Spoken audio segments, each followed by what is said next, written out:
Community Spotlight, powered by ATB Wealth Kelowna. Ready to take a powerful step towards the future you want today?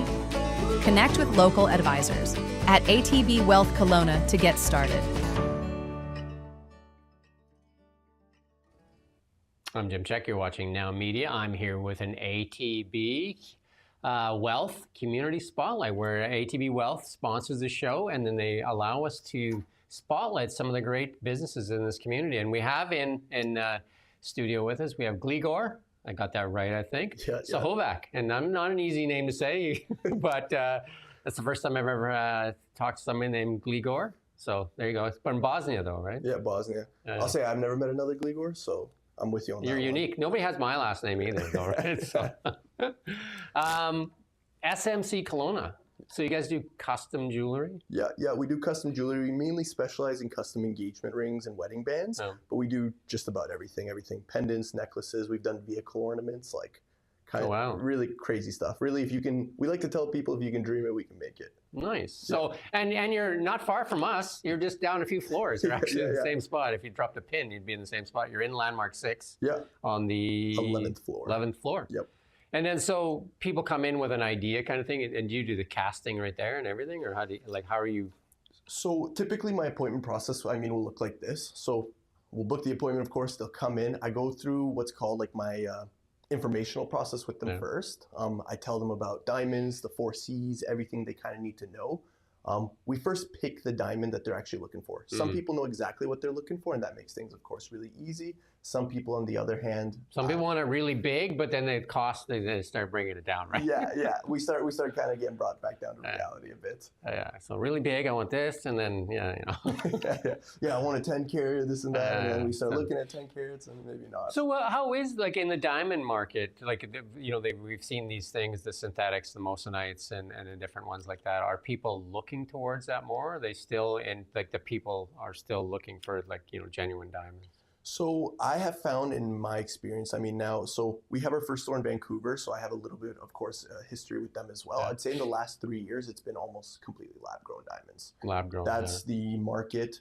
I've done a few natural orders now, and I will say, like, they're a dime a dozen. For every 10 lab-grown orders, I'll do 1 natural order, probably. And that's a price thing mostly, right? Or is that? For a lot of people, it is a price thing. For other people, they don't really care. Because I'll say this, like, for most people, they have about, like, say, a $5,000-$6,000 budget for an engagement ring. That could get you a 1 carat diamond or a 0.9 carat, but it'll be a low quality diamond. Or at $6,000, you can get yourself like a 2-3 carat, like, super high quality lab-grown diamond, right? And most people can't tell the difference. The fact is the only difference between the two of them is time and origin. I will say, like, I have natural diamond jewelry, I have lab-grown diamond jewelry. The only difference I can honest to God tell you is the time, and that's quite literally just the time it takes to create them. And then you're going to see, like, in the authentic or real diamonds or the non-lab grown diamonds, is that you'll see more of the flaws, and then some people are now starting to say you need to see the flaw. You know what I mean? Because they'll have inclusions in there, and that's part of the 4 C's, right? The inclusions and things like that, and you'll see like a piece of carbon or something like that in there, right? Yeah. So typically, yes and no, because I will say with the 4 C's, once you kind of get to that VS2 category, inclusions officially become naked or invisible to the naked eye, right? So VS2 isn't something that's necessarily out of the budget for a lot of people. A lot of people can afford to, at the minimum, get a VS2 diamond, 1 carat or 0.9 carat, right? With the lab grown, physically, chemically, and optically, they're the exact same as a natural diamond. If I gave a scientist a lab grown diamond and a natural diamond, and when I say lab grown diamond, this is not to be confused with moissanite. It is an actual. Yeah, because there's a difference there too, right? Yeah. Between moissanite or moissanite or whatever, because that's like even like that's a synthetic kind of thing, right? That is purely synthetic. With an actual lab grown diamond, they are like 99 or 100% carbon, the same like a natural diamond. Yeah. So when it comes down to it, they're both just carbon rocks at the end of the day. So what would be the reason that people just want a diamond that comes out of a kimberlite pipe, say, like a polar ice diamond or something like that, versus a lab-grown diamond? Well, I will say, I made a video actually about this, and what I like to say is, if you value, tradition, origin, I would go the natural route. If you value getting a bigger diamond, a higher quality diamond at a more affordable price, I'd go the lab-grown route. At the end of the day, it comes down to preference. Like for me, I don't care whether I do a lab grown or a natural order. They're both a diamond to me at the end of the day. Yeah, no, I think, a lot of people are choosing. I mean, I have on my hand here a black diamond, which is, I guess, got some popularity, which is just, like there's fancies, which are very expensive, but the black diamonds obviously are a lot cheaper, right? A lot cheaper, still expensive, but yeah. A lot cheaper. But, like I think some of the what Hollywood elite were starting to wear black diamonds because you can get a larger black diamond too, right? Yeah. And then the settings, and obviously you can do different settings, I guess, and that's where the custom part comes in as well, right? Because they pick the diamond and then just keep going through your process, I guess. Yeah, so they pick the diamond. The next thing I'll talk to them about is materials. If they want a more white material, we'll talk either about white gold or platinum. If they want to go yellow gold, of course, we'll do 14, 18, and we will do 20 and 24 karat gold. A big thing is I do provide like a lifetime warranty with all the pieces that we do. And so a big thing for me is if I won't make a piece that I don't think will last a lifetime. Yeah. The fact is I make engagement rings. They're meant to be worn forever. So I want to make sure that when a customer is purchasing a piece, they're purchasing a piece that is going to last them forever. Yeah. Like 24 karat gold, it's soft, and when you put an expensive stone in it, and it's so soft that, that's why you put some of the hardening agents in it, right? Like, and that's why you get down to 22 and the different carats, right? Because I don't know if everybody understands it. 24 karat pure, 22 is 22 divided by 24, 10 divided by 24, and that's your percentage of gold, right? And the other, it's just hardening agents, right? Yeah, well, for example, like 14 karat gold is 58% gold and then 42% other kinds of alloys. So nickel and whatnot, right? Yeah. While like 18 karat, of course, is 75%, and then as you get higher, you're getting closer and closer to, of course, 24 being 99.9% gold. And basically, in 24 karat gold, you can bite it and you can make teeth marks, and it's that soft, right? Even like I've seen, there's videos out there, even of people just having like a small, like a bullion, like a bar of gold. You can take a butter knife to it or a knife to it and cut it in half. Like it is truly that soft. And that's part of it's the great properties it has. You can stretch it. I can't remember how, like a couple miles or something like that too, right? For an ounce of gold, right? So yeah, so pretty sweet. And then necklace settings, all kinds of stuff. Yeah, so I mean, like today, like I made this for myself in my shop. This is just like a micro tennis necklace. It's lab-grown diamonds. 14 so those karat are lab-grown diamonds. Well, that's pretty sweet, yeah. Yeah, lab-grown diamonds, and then I even got like a custom little... So is there any chance I could have that? Yeah, if you want to. You want to try it on? Can I see it, see actually? What you think? Yeah, so those are all lab-grown diamonds. Yeah, lab-grown diamonds. I got a custom G. We should have done this. We should have done this in your shop there. Yeah. I will say, like, I don't make them myself in house. Like my partner's brother does it all through his factory and everything. That's quite the tennis bracelet if you were to wrap around your hand. Right? A few layers. Yeah. That's how you attract attention, right? Yeah. Something like that. Definitely. I will say, like, I started buying like a bunch of clothes that has like my own merch, if you want to call it that. And I'm like, you know what, if I'm going to be wearing all this jewelry every day, I might as well have something that's, redirecting people to who I am. Yeah, no kidding. It's pretty sweet. So custom jewelry is obviously, I guess, more sentimental too when you have something custom made versus when you go into, like a big box jewelry store and you just pick the one out of the shelf there, right? Because I think most of the time I guess it's the setting and then it's the stone, right? So. With a lot of, say, bigger retail stores, not to name names or anything, they do mass produce a lot of their settings. So oftentimes you'll even see that the fit and finish isn't necessarily perfect. Yeah. When it comes to custom engagement rings, I mean, absolutely everything can be, or just custom rings in general, men's bands as well. Yeah. Everything can be customized. How thin you want the band to be, how thick, how high you want the setting, low, absolutely everything. And I mean, these are the little details that make a big difference for a lot of people, right? A big thing of what I do is when people are typically sitting down with me, I like to talk to them about like their lifestyle, because the fact is that some people want, a super blinged out ring with all these intricate details and designs and whatnot, but they're also living a very hands-on lifestyle. They like the outdoors and stuff like that. These are things that over time cause just damage to the ring, right? 100%, right? Yeah. So I take mine off most of the time because they're soft, and then they're just going to get bent. And it's hard to bend them back perfectly, right? Yeah, it's a bit difficult. It's impossible, right? So the cost to go see a person like yourself versus a big box store? I will say that I'm probably more cost effective than any big box store. That's why, because it's usually that way, right? Because it's like the markups are a little bit, you don't have a lot of middlemen and stuff like that that are kind of all making a little fat off the calf, right? Yeah, exactly. There's no middleman with me. Like I said, it's our own operation, everything like that. All of our diamonds, like for example, with the lab-grown diamonds, we grow them in-house, we cut them and polish them in-house, we send them out to IGI to get laser inscribed and appraised and all that. Everything's done by us, so no middleman whatsoever. Another thing too with our business model, we typically like an office space versus like a traditional retail store. With that, keeps, of course, our overhead down and whatnot, which means I can actually sell people jewelry at a price that makes sense versus needing to make some crazy markup on it just because, we have to keep the lights on, right?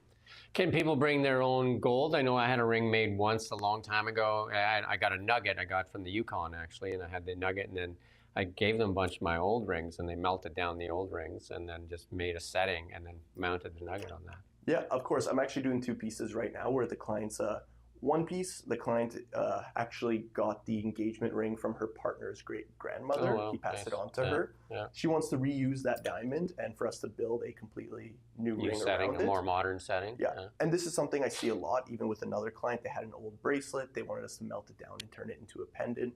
So we took the diamonds, we melted it down. Any extra gold or material that we need to add, we will, and we'll just include the cost for that. Typically going that route is more cost effective for a client because now you're not paying for a lot of the more They bring the material in, yeah. Yeah, you're not paying for the more major expenses. And you've got a European name, and I know that my mom had to, a lot of the jewelry back from the old country is big and gaudy, right? Definitely. So, you know what I mean? Like massive rubies and stuff like that in really gaudy settings, and that's where you could probably do a lot of magic with that. Right? Yeah, and that's what I'm seeing more and more of, definitely lately. People are getting jewelry passed on to them, and it is super gaudy, it is super out there. But and the stones probably usually are incredible, right? Yeah, very high quality stones is what I find with more vintage jewelry. I do still find there's some things that are tampered with. Like I recently actually purchased secondhand a sapphire bracelet that's about 60 years old. Got it polished, got it cleaned up. I went to take it to get appraised.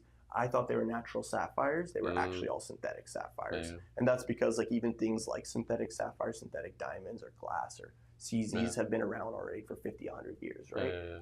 So and especially in the sapphire and ruby market, right? There's a lot more of that. Synthetic out there. Yeah, so you got to question when they're big, right? Yeah, definitely.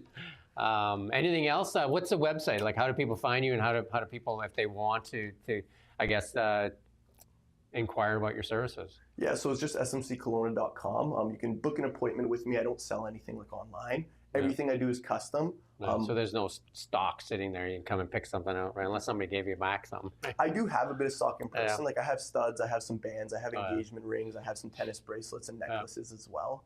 These are mainly things, though, I keep here as inspiration. Of course, when it comes to rings, you need to be able to try things on, see what you like, see what you don't like.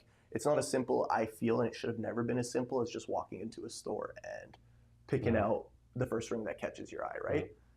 I think everyone's relationship is very unique. I think your ring should be equally as unique, right? Even if not in the design, at least in the way that you design it, the things that you choose should be a direct reflection on who you are as a person, right? Do you take walk-ins, or should they book an appointment on the website first? Always book an appointment. Always book an appointment. I thought so. Not a retail space kind of thing, right? No, I work completely appointment-based. The office is closed, of course, before 9 o'clock and then after 5. They have diamonds in there too, right? So I will say I don't keep any inventory at the building whatsoever.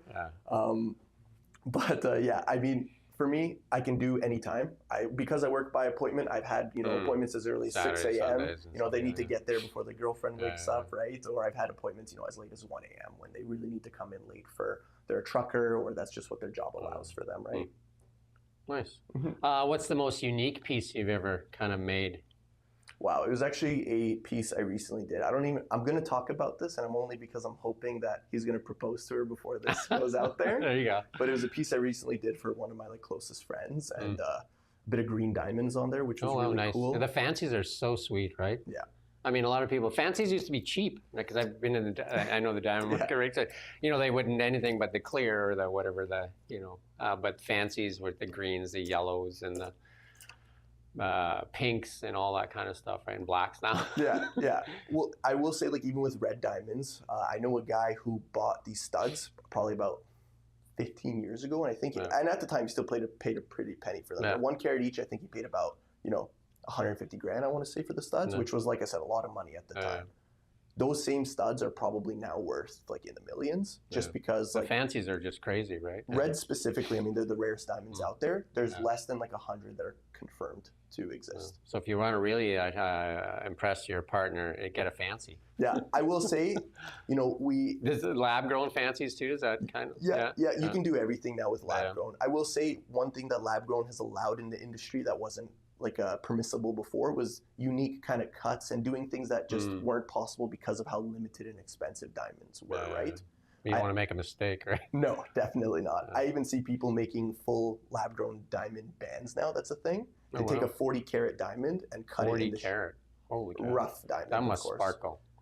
Not as a rough. I will say a rough diamond. No, but I'm just saying once it's cut, it must. Yeah, I mean, not quite. They do a good job with the facets, but it definitely won't sparkle like, you know, a properly cut diamond, like a round, brilliant oval, whatever, right? Yeah, well, that's impressive. Yeah, so Canada has a history of diamonds, and one of the guys in Kelowna that made it big, diamond mining, Chuck Fipke there, with that big mine in northern, or I think in the territories, right?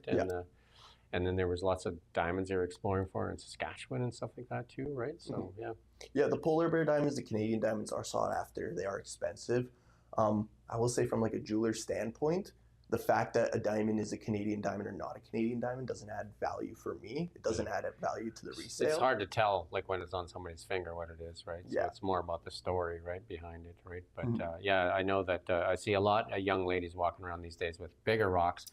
When I was a young guy, like the goal back then when I was buying my engagement ring, if you could get a carat, that was the magic one. That's you just get to a carat, and then my buddy actually proposed to his girlfriend, and I think he gave her like a 0.9 or something. She threw it back at him. Said, "Wow." It was a thing back then. It was a rule back then. Anything under 1, it's not a real proposal. Yeah, that's funny. Yeah, it definitely was like that. And I will say with lab growns now, I think that new number is 3. Yeah, that's what I'm saying. At least a 3 carat they want nowadays. something that just like it's huge, right? And just like you look at that, you're like, wow. Yeah, and I will say like the lab grown market has had such a big impact on the natural market directly, just because that demand is so low now for natural De diamonds. Beers has kind of lost their kind of like control, because that was a cartel really too, right? De Beers, right? Because they would only put diamonds into that market to kind of control the price of diamonds, right? So to keep the value higher, right? I mean, 150, I think the number, this is